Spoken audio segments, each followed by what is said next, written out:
El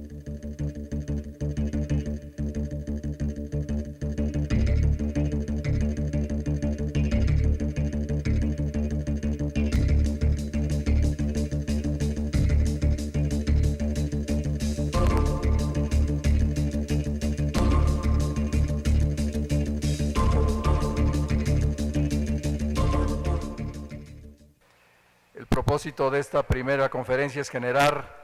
una atmósfera de reflexión en torno de la educación superior. El punto de partida es el documento de París y las interrogantes que se plantean son: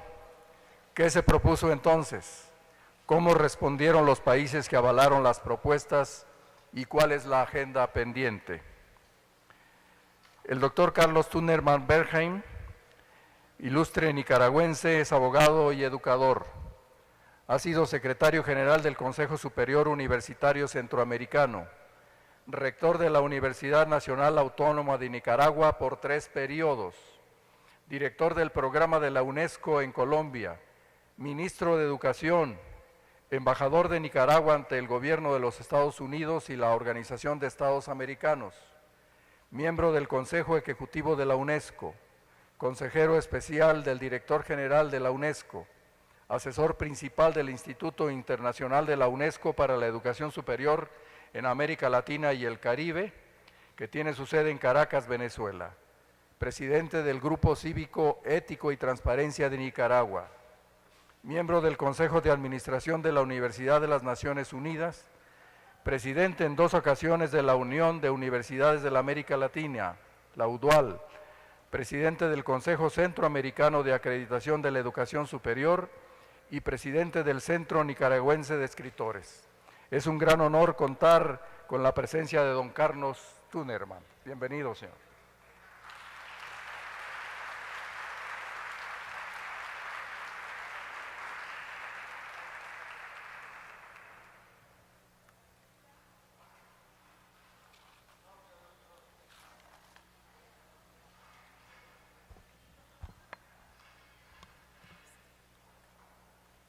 Muy buenos días para todas y para todos. Señor Director General del Instituto Politécnico Nacional, doctor José Enrique Villa Rivera, señores rectores de las instituciones que auspician este 9º Congreso, señores ponentes, señores invitados especiales, señores profesores y profesoras, señores estudiantes. Para mí es un gran honor participar en este 9º Congreso Internacional para exponerles algunas reflexiones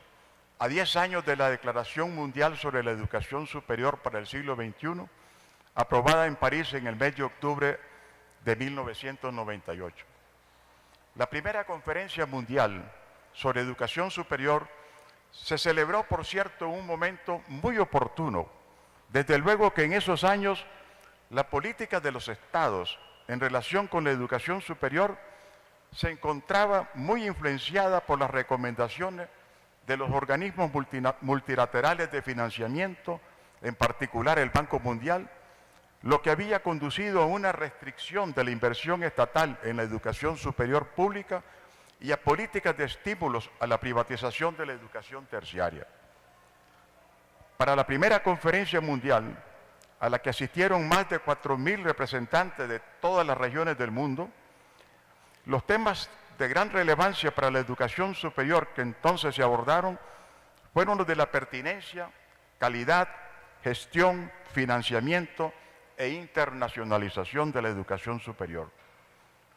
Además, en las 10 mesas redondas temáticas se analizaron otros aspectos no menos importantes,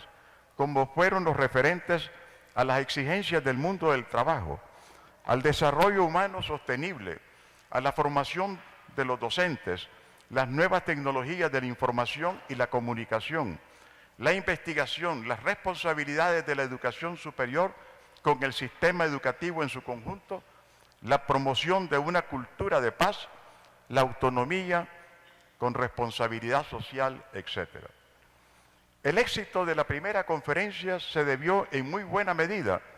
a su largo proceso de preparación, que tomó casi una década, y por el hecho que estuvo precedida de una serie de conferencias preparatorias que se llevaron a cabo en las diferentes regiones del mundo. La conferencia se proponía identificar algunos principios fundamentales que a escala mundial pudieran servir de base para promover profundas reformas de los sistemas de educación superior y subrayar la contribución a la construcción de una cultura de paz basada en un desarrollo con equidad, justicia, respeto a los derechos humanos, solidaridad y democracia, todo lo cual demandaba instituciones de educación superior dotadas de autonomía responsable y libertad académica. La Declaración de París comprendió un preámbulo y 3 secciones, intitulada la primera, Misiones y funciones de la educación superior; la segunda, Forjar una nueva visión de la educación superior; y la tercera, el paso de la visión a la acción. En el preámbulo, la declaración partió del reconocimiento de la importancia estratégica de la educación superior en la sociedad contemporánea y proclamó que hay que preservar, reforzar y fomentar aún más las misiones fundamentales de los sistemas de educación superior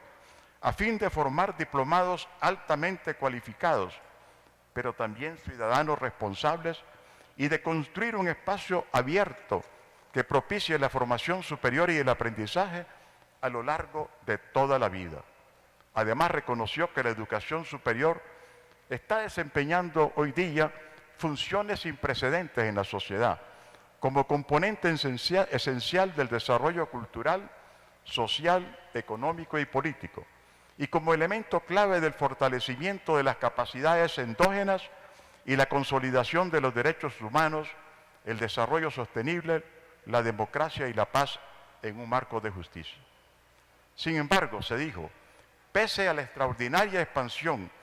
que ha experimentado en los últimos años la educación superior, se ha agudizado aún más la disparidad, que ya era enorme entre los países industrialmente desarrollados y los países en desarrollo, en particular los países más pobres, en lo que respecta al acceso a la educación superior, a la investigación y los recursos de que disponen. Enseguida, la declaración alude al derecho a la educación que consagra la Declaración Universal de los Derechos Humanos, particularmente en su artículo 26, en que se declara que toda persona tiene derecho a la educación y que el acceso a los estudios superiores debe ser igual para todos en función de los méritos respectivos. También acogió la Declaración Mundial el concepto de educación permanente, considerado como la llave para el ingreso en el siglo XXI por el informe de Delors. En consecuencia, la declaración subrayó la necesidad de colocar a los estudiantes en el primer plano de sus preocupaciones, en la perspectiva de una educación a lo largo de toda la vida, a fin de que se puedan integrar plenamente a la sociedad mundial del conocimiento del siglo XXI. Y también suscribió la declaración los valores y los ideales que inspiran el paradigma de la cultura de paz, que fue proclamado luego por las Naciones Unidas como el gran paradigma para el siglo XXI. La conferencia reconoció como principios clave de la educación superior los referidos a la misión de educar, no solamente instruir, formar, realizar investigaciones, así como los que guardan relación con la misión ética de la educación superior, su autonomía, la responsabilidad social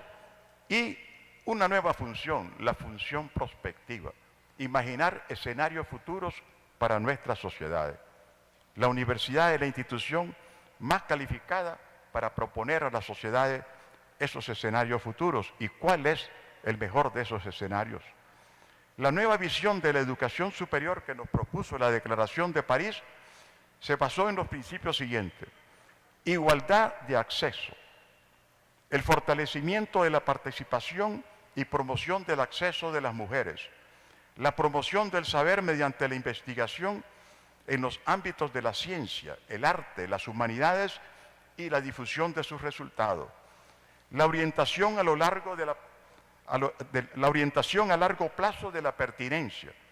y se abonó y se abogó por el concepto de pertinencia social, el reforzamiento de la cooperación con el mundo del trabajo y el análisis y la previsión de las necesidades de la sociedad, la diversificación como un medio de reforzar la igualdad de oportunidades, la introducción de métodos educativos innovadores, fortaleciendo y promoviendo el pensamiento crítico y la creatividad, el reconocimiento del personal docente y de los estudiantes como los principales protagonistas de la educación superior. La declaración, como decíamos antes, suscribió el concepto de pertinencia social, entendido de que debería de fomentarse y reforzarse la innovación, la interdisciplinaridad y la transdisciplinaridad de los programas, fundando las orientaciones a largo plazo en los objetivos y necesidades sociales y culturales. La pertinencia de la educación superior debía entonces evaluarse, no en función a su pertinencia a un solo sector de la sociedad, sino en función a la adecuación entre lo que la sociedad espera de las instituciones y lo que ellas realmente hacen. La diversidad y movilidad de las demandas del sector laboral y de la economía solo pueden ser atendidas adecuadamente cuando los sistemas de educación superior se integran adecuadamente en un verdadero sistema de educación postsecundaria que ofrezca una amplia oferta educativa a los demandantes de cualquier edad. Los sistemas de educación superior, por lo tanto, deben diversificarse, pero conservando su coherencia y coordinación entre las distintas modalidades. Los nuevos modelos de la educación superior, según la declaración, deberían estar centrados en el estudiante y en su aprendizaje activo. De ahí que un elemento esencial para las instituciones de enseñanza superior sería una enérgica política de formación de personal docente para prepararlos a este tránsito en que el acento en la relación enseñanza y aprendizaje se pondría ya no en el profesor, sino que en el alumno y en su aprendizaje. En una lectura desde América Latina de la declaración, también es muy importante para nosotros lo que la declaración dijo acerca de la necesidad de facilitar activamente el acceso a la educación superior de algunos grupos específicos como los pueblos indígenas, los miembros de las minorías culturales y lingüísticas, de los grupos más desfavorecidos y de las personas que sufren discapacidades. Se enfatizó sobre la función ética y se habló de preservar y desarrollar las funciones fundamentales de la universidad, pero sometidas todas ellas a las exigencias de la ética y del rigor científico intelectual. Se dijo que las sociedades atribuyen a las instituciones de educación superior una especie de autoridad intelectual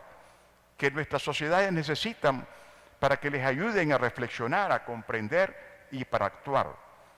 Pero esa autoridad deben ejercerla las instituciones de educación superior de manera autónoma, de manera responsable, para lo cual deben reforzar sus funciones críticas y progresistas mediante un análisis constante de las nuevas tendencias sociales, económicas, culturales y políticas, desempeñando de esa manera funciones de centro de previsión, alerta y prevención,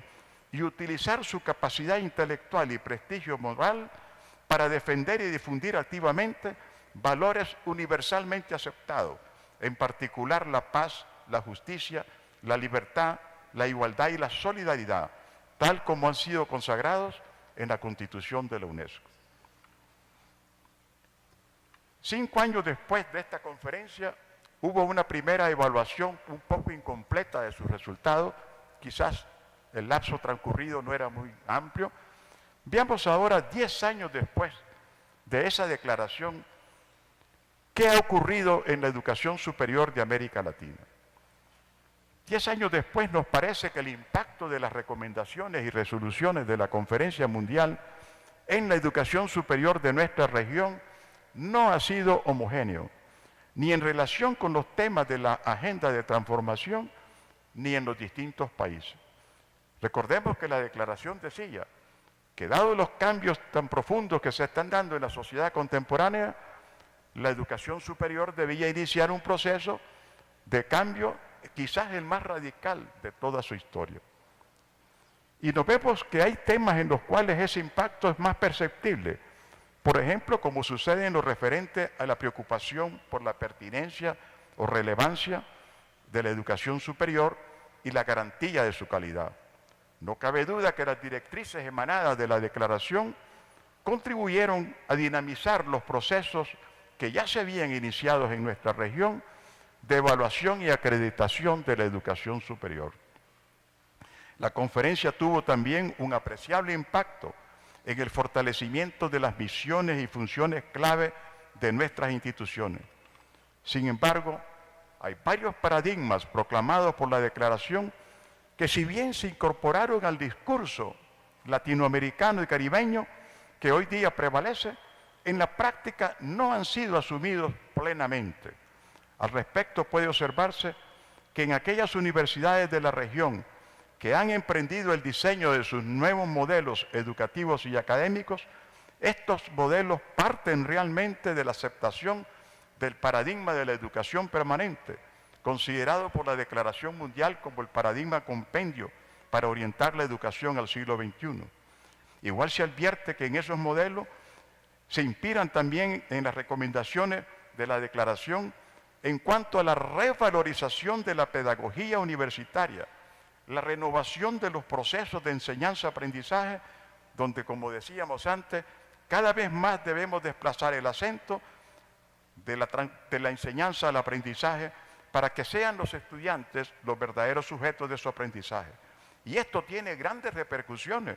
en la reconversión didáctica del personal docente, a fin de que ellos hagan realidad en el aula estos principios que están ahí en la declaración y en los modelos educativos, y para que el nuevo rol del profesor se transforme en un rol de facilitador de los aprendizajes de sus estudiantes, que los estudiantes aprendan a aprender, para que como egresados sigan aprendiendo durante toda su vida. Se va imponiendo poco a poco como un cometido esencial de la educación superior en nuestro continente. De ahí el reconocimiento de que en última instancia una universidad es el currículo que en ella se imparte y los aprendizajes que éste promueve, pero también en última instancia depende el discurso de la transformación de lo que los profesores hagan en el aula con sus estudiantes, los investigadores en el laboratorio, los extensionistas en los programas de extensión. Pero a veces resulta que hay grandes resistencias de parte del personal docente de nuestras instituciones, y este es un fenómeno común en América Latina y el Caribe, que muchas veces se resisten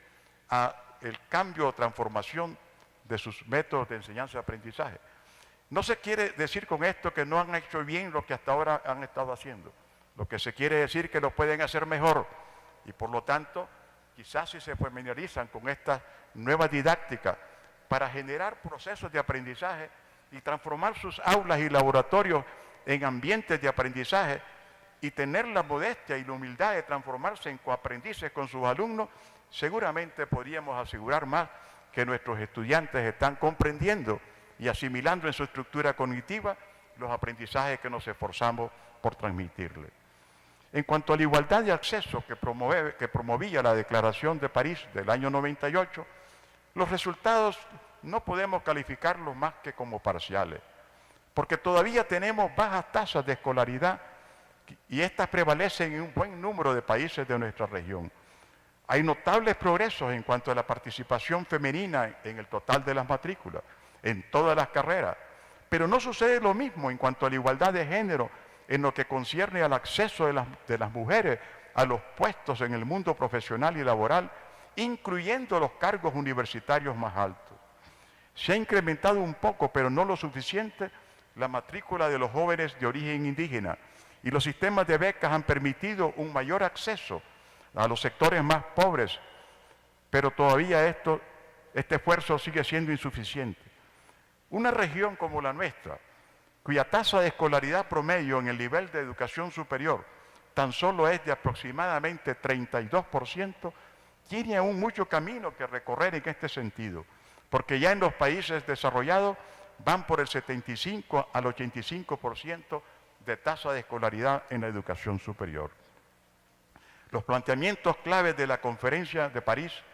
en cuanto a concebir la educación superior como un bien público y el conocimiento que se genera en estas instituciones como un bien social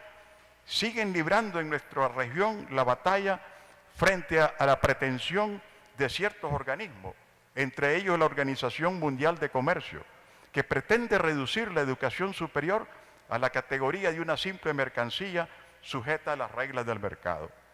Sin duda, la Conferencia Regional de La Habana y la Mundial de París contribuyeron a debilitar esas políticas de parte de los organismos multilaterales de financiamiento que abogaban por la privatización de la educación superior y en disminuir el financiamiento del papel del Estado en la educación superior. Ayer y hoy sigue siendo vigente que el Estado tiene la responsabilidad ineludible de financiar la educación superior de una manera adecuada a las necesidades de esa educación superior. Y de ninguna manera sería aceptable, ni podríamos aceptar que en la segunda declaración que surja de París se pase del concepto de bien público social a un concepto de bien público global, que es el concepto que está promoviendo el Banco Mundial y que algunos países desarrollados han tratado también de introducir en las declaraciones que surgen de la UNESCO. Porque si decimos bien público global, estamos deslizando la educación superior hacia el ámbito de la Organización Mundial de Comercio y por lo tanto tendría que ingresar en el sector 12 del Acuerdo General de Libre Comercio como un servicio más que tendría que ser desregulado, y si nuestros países esto lo aceptan y firman el acuerdo con la Organización Mundial de Comercio, tendríamos que desregular nuestra educación superior y nuestra educación superior se debilitaría y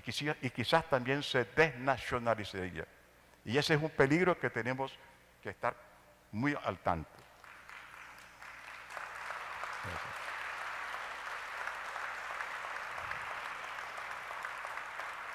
Gracias.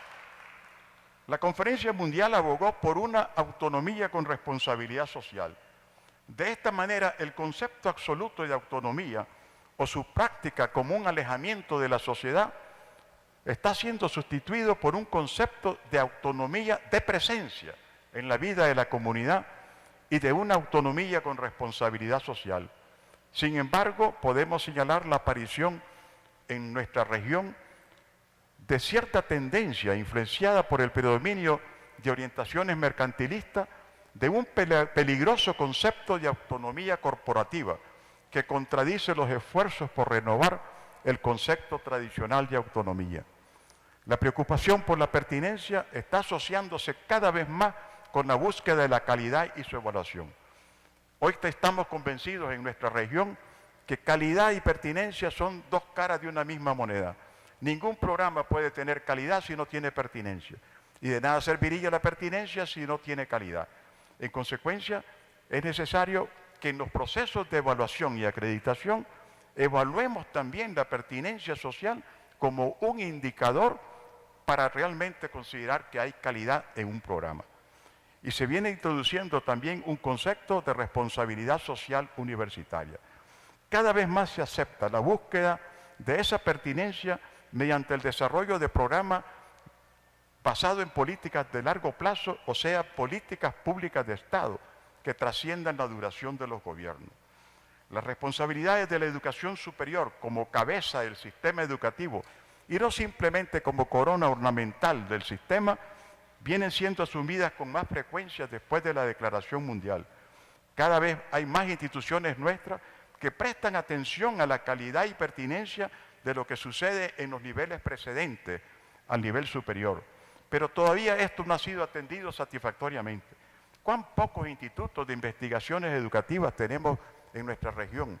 ¿Cuán poca investigación socioeducativa se hace todavía cuando debería ser una de las investigaciones prioritarias para nuestras instituciones de educación superior? Un tema donde la Declaración de París ha tenido un impacto muy favorable es el del financiamiento, especialmente en cuanto a esto que mencionábamos del deber ineludible del Estado de financiar la educación superior pública. Las recomendaciones de ambas conferencias y su firme alegato acerca de esa responsabilidad ha permitido que las universidades tengan en los últimos años un mayor desahogo financiero, aunque nunca suficiente, pero permitió por lo menos revertir la tendencia hacia una disminución de esos financiamientos. Podríamos mencionar otras recomendaciones, por ejemplo, la necesidad de aceptar la dimensión internacional como una función nueva de la universidad contemporánea, es decir, la internacionalización